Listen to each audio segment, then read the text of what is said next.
오늘은 법정 스님의 법문을 읽어 드릴게요. 2009년 4월 19일 봄 정기 법회 때 하신 말씀인데 앞부분은 제가 생략하고 중간 부분부터 읽을게요. 불자들이 습관적으로 가장 많이 외우는 천수경이 있습니다.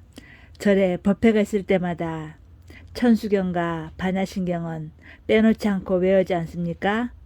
뜻을 생각하면서 외우면 참 좋은 법문인데 건성으로 따라 외우면 별 의미가 없습니다. 이 천수경에 도량이 맑고 깨끗해서 더러움이 없으면 도량신이 상주한다는 가르침이 나옵니다. 어느 절이나 그 도량을 보살피고 지키는 도량신이 있습니다. 이것은 어김없는 사실입니다. 미신이라고 생각하지 마십시오. 도량신이 그 도량에 사는 사람이나 그곳에 드나드는 사람들을 낱낱이 보살피고 지켜줍니다. 신앙심이 지극한 사람들은 일주문에 들어서자마자 그 도량이 지닌 분위기를 감지할 수 있습니다. 식이 맑은 사람들, 정신이 맑고 투명한 사람들은 어떤 절이든지 도량에 들어서자마자 그 절의 분위기나 신성성을 감지할 수 있습니다. 도량신은 그 도량의 귀한 존재는 사람이든 나무든 그 도량에 머물도록 받아들입니다. 그러나 그 도량에서 필요로 하지 않는 존재는 거부합니다. 분명히 알아두십시오. 도량신은 그 도량에 필요한 존재는 사람이든 나무든 무엇이든지 다 받아들이는데 그 도량에 더 이상 필요하지 않는 존재는 거부합니다. 이런 현상은 굳이 예를 들줄 것도 없이 반세기 남짓 크고 작은 도량의 은혜를 잊고 살아온 저 자신의 체험적인 진실입니다. 개인의 의지만 가지고는 어떻게 해볼 수가 없습니다. 도량신은 눈에 보이지는 않지만 모든 것을 주관합니다. 그 도량신의 의지가 개인의 의지에 작용해서 모든 일이 이루어지도록 만드는 것입니다. 승가의 생명력은 더 말할 것도 없이 청정성에 있습니다. 여기서 말한 청정성은 진실성을 의미하기도 합니다. 곧 승가의 생명력은 청정성과 진실성에 있습니다. 길상사를 가리켜 맑고 향기로운 근본 도량이라고 합니다. 저는 이 말을 들을 때마다 이 절이 과연 맑고 향기로운 도량인가 하는 의문을 갖습니다. 이 절에 사는 스님들과 신도들 또는 이 절을 의지해서 드나드는 불자들의 삶이 저마다 맑고 향기로운가, 맑고 향기롭게 개선되고 있는가 스스로 물어야 합니다. 맑음은 개인의 청정과 진실을 말하고 향기로움은 그 청정과 진실의 사회적인 영향력, 메아리입니다. 도량에서 익히고 닦은 기도와 정진의 힘으로 자기 자신은 물론 가정이나 이웃에 어떤 기여를 하고 있는지 시시로 점검해야 합니다. 절이 생기기 전에 먼저 수행이 있었습니다. 절이 생기고 나서 수행이 시작된 것이 아닙니다. 절이 생기기 전에 수행이 있었습니다. 그러니 절이나 교회를 습관적으로 다니지 마십시오. 절에 다닌 지 10년, 20년 되었다는 신도들을 보면 다 그런 것은 아니지만 습관적으로 절이나 교회에 다니는 경우가 매우 많습니다. 이분들은 절의 재정에는 보탬이 될지 모르지만 각자의 신앙생활의 알맹이에는 소홀합니다. 절이나 교회를 습관적으로 다니면 안 됩니다. 습관적으로 다니니까 극단주의자들이 종교는 마약이다 라고 이야기하는 것입니다. 깨어 있어야 합니다. 왜 절에 가는가? 왜 교회에 가는가? 그때그때 스스로 물어서 어떤 의지를 가지고 가야 합니다. 그래야 자기 삶이 개선됩니다. 삶을 개선하지 않고 종교적인 행사에만 참여한다고 해서 신자가 될 수 있는 것이 아닙니다. 이것을 명심하십시오. 무엇 때문에 내가 절에 나가는가? 무엇 때문에 내가 교회에 나가는가? 그때그때 냉정하게 스스로 물어야 합니다. 그렇지 않으면 일상적인 타성에 젖어서 신앙적인 생활을 하지 않는 사람들보다 훨씬 어리석은 짓을 할 수가 있습니다. 길상사가 생긴 지 10년이 지났습니다.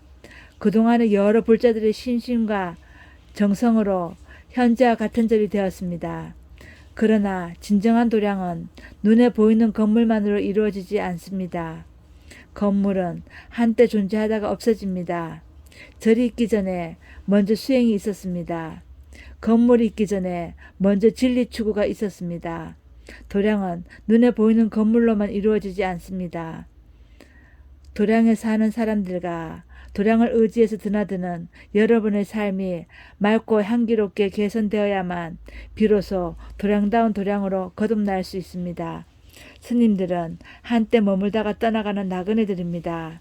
스님들한테는 원래 자기 집이 없습니다. 물론 자기 절도 있을 수가 없습니다. 절은 개인의 소유물이 될 수가 없기 때문입니다. 그러나 제가 불자들은 자신뿐 아니라 자자손손 대를 이어가면서 그 도량을 가꾸고 보살핍니다. 표현을 달리하자면 신앙심이 지극한 여러 불자들이 곧 그 도량을 수용신입니다. 이런 도리를 분명하게 알아두시기 바랍니다. 10년이면 강산도 변한다는데 길상사도 이제는 안팎으로 변할 때가 되었습니다. 이 도량에 인연 맺은 여러분 각자의 삶이 나날이 맑고 향기로워져야만 이름 그대로 맑고 향기로운 근본 도량이 될 수 있다는 사실을 깊이 명심하시기 바랍니다. 거듭 말씀드립니다.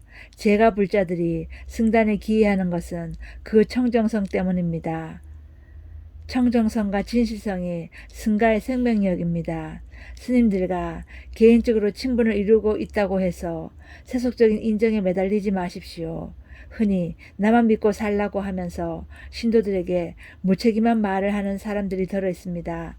중은 믿을 것이 못됩니다. 자기 집도 떠나온 이들을 어떻게 믿습니까? 언제 변할지 모르는데 믿을 게 따로 있지. 그런데 속지 마십시오. 그것은 불교가 아닙니다. 부처님의 가르침이 아닙니다. 우리는 어디에 의지해서 살아야 합니까? 라는 질문을 받고 부처님이 나만 믿고 살라라 같은 소리는 절대 하지 않았습니다. 부처님은 이렇게 말씀하셨습니다. 자기 자신을 의지하고 진리에 의지하라. 자기 자신을 등불로 삼고 진리를 등불로 삼으라. 그 밖의 것은 다 허상입니다. 여기에 불교의 참 면목이 있습니다. 다른 것은 다 허상입니다. 자기의 법규의 의지하고 기댈 것은 자기 자신과 진리밖에 없다는 가르침입니다.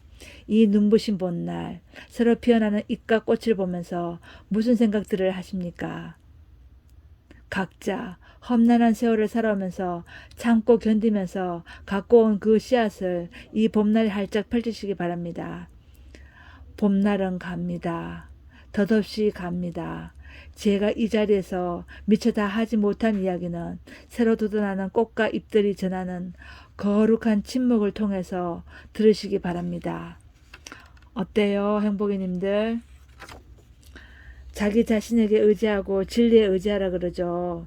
자기 자신을 등불로 삼고 진리를 등불로 삼으라 그러죠. 그리고 맑고 향기롭게 생활이 바뀌어야 된다고 하죠.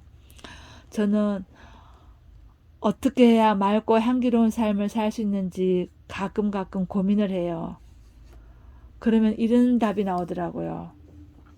첫째, 지구를 생각해서 지구 환경을 생각해서 쓰레기를 적게 버려라.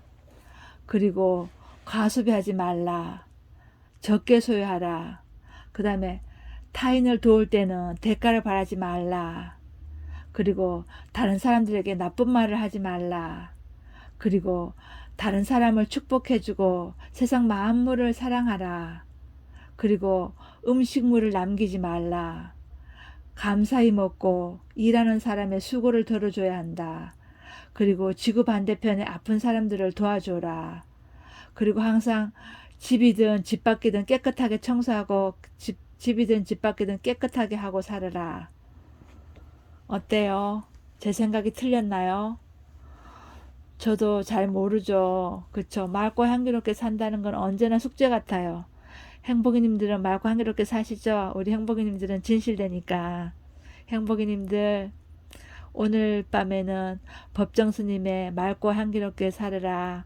그리고 자기 자신에게 의지하고 진리에 의지하라. 그리고 절에 갈 때 폼으로 가지 말고 교회에도 항상 신심을 가지고 가거라. 절에 다니면 부처님 말씀을 따르고 성당에 다니면 하느님 말씀을 따르고 교회에 다니는 사람들도 성경에 의지해서 진실되게 살으라. 이 말씀을 하시죠. 행복이님들 밥 잘 먹고 잠 잘 주무세요.